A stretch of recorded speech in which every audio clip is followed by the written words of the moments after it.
हे घुघुरुई के चोट सहब कैसे,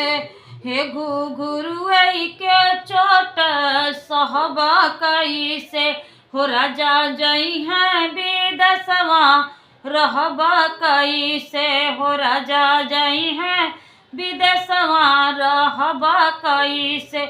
और घुघुरुई का चोट सहब कैसे,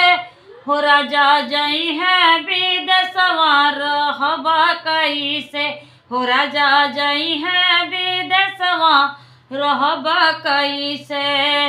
सास तना मरी हैं ससुर तना मरी हैं, सासु तना मरी हैं ससुर तना मरी हैं,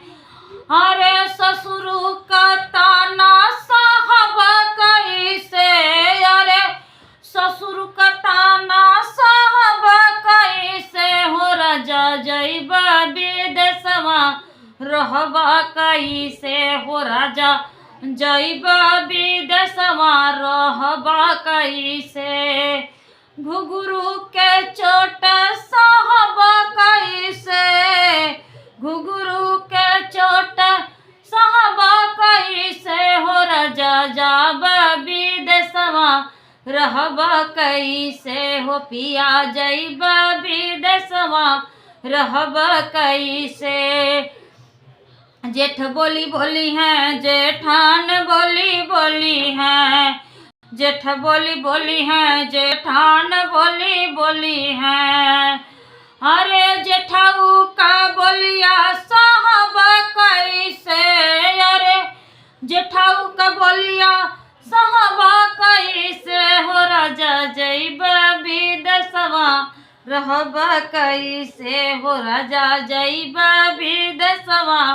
रहब कैसे, घुघरुआ का चोट सहब कैसे, हो राजा जइब विदेशवा रहब कैसे, हो राजा जइब विदेशवा रहब कैसे, हो पिया जइब विदेशवा रहब कैसे। अरे ननद तना मरी हैं देवर तना मरी हैं, ननद तना मरी हैं देवर तना मरी हैं, अरे ननदियू के बोलिया सहब कैसे, अरे ननदियू के बोलिया